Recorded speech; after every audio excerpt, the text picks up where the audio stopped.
के सामने खुद प्रशासन बैठल हो के ऊ प्रशासन पर गीत गई तो ठीक ना लगे। बाकी हमने के गार्जियन के आदेश आयल रहे तो तमाम सब गीत आप सबके बीच रखम। बाकी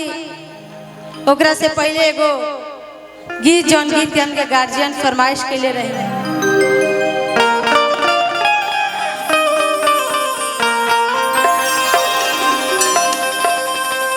कि प्रेम चिन्हेला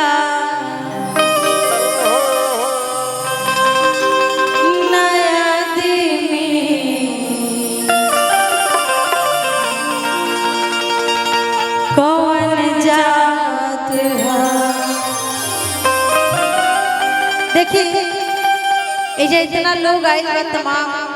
गार्जियन हमने के आयल बन जा सब एक जात के तबान सबके अलग अलग जाति बा भाई।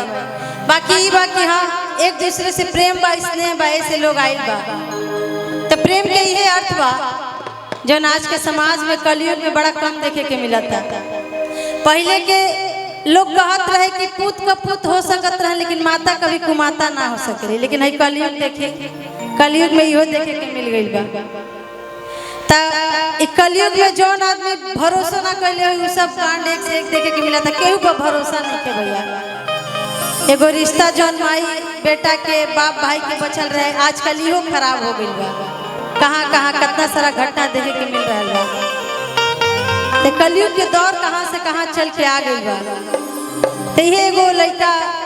प्रेम के अर्थ समझा के कहा था कि प्रेम के मतलब का है जौन पहले के जमाना में रहे, जौन माता सबरी जी राम जी से कैले रहे, जेकरा में कोनो स्वार्थ ना रहे, निस्वार्थ प्रेम रहे। आजकल वैसे प्रेम बड़ा देखे के कम मिला था। कहा जाता कैसे कि प्रेम चिन्हेला नया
कितना सुंदर भाव।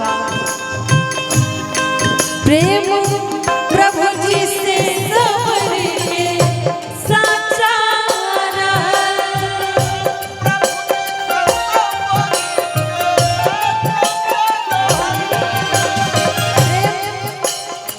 प्रभु जी से सबरी के साचा रहा। और देखिए कितना निस्वार्थ प्रेम रहे उन दोनों जन के बीच। एगो भक्त एगो प्रभु जी से कि वो अपना राम जी के बैठ के आए से पहले देख लेता कि कहीं बैठ खट्टा तो नहीं के। कैसे कहा तारी प्रेम प्रभु जी से सबके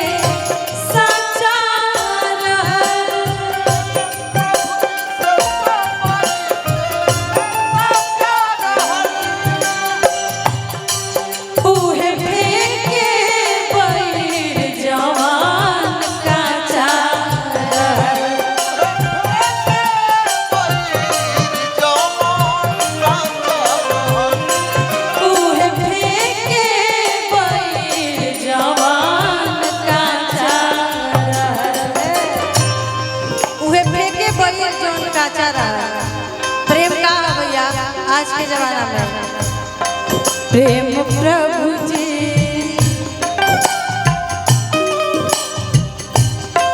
प्रेम प्रभु जी प्रेम प्रभु जी कितनी हर सौगात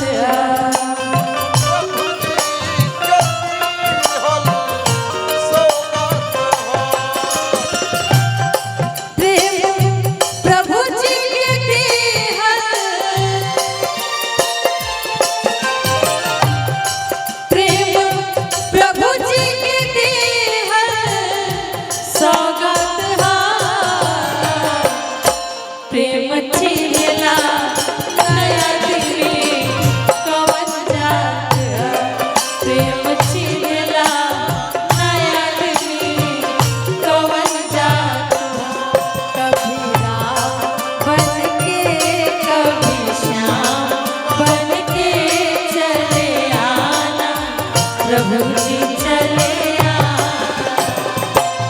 कभी राम बन के कभी श्याम बन के चले आना प्रभु जी चले आना तुम राम रूप में आना तुम श्याम रूप में आना सीता साथ लेके धनुषार लेके चले आना प्रभु जी चले आना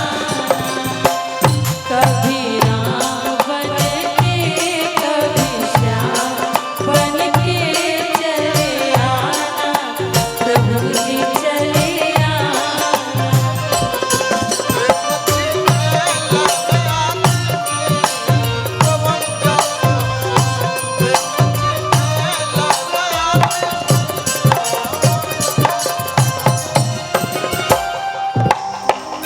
आगे के भाव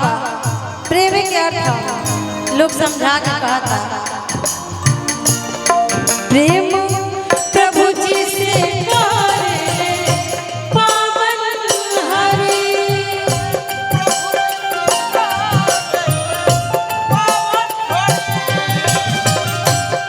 प्रेम प्रभु जी से करे ले पावन हरि अगर एक तरीका के प्यार अब प्रेम होके तो हमने से ये चाह बा कि जितना तमाम है लोग बैठल बा सभी कोई प्रेम करे प्रेम के मतलब ये ना होखेला कि एगो लड़के से ही करे प्रेम जो आजकल बड़ा कम देखे के मिलता प्रेम एगो बाप अपना बेटी से करेला एगो माई अपना बेटी से करेला एगो भाई अपना भाई से करेला और एगो बहन अपना बहन से करेले ये प्रेम के मतलब है कहा जाता कैसे प्रेम प्रभु जी से करे पावन हरि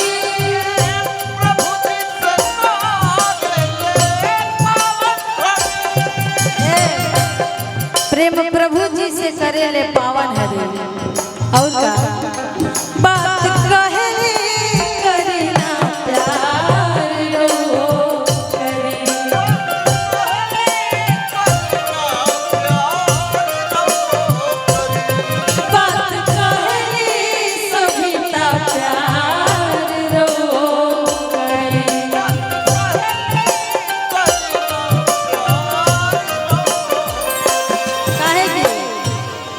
प्यार करे के काहे कहल जाता ये समाज के बिगड़े खातिर ना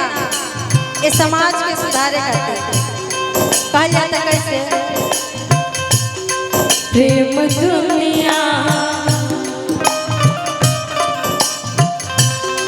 प्रेम दुनिया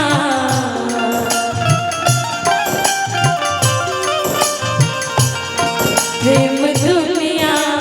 में अमृत के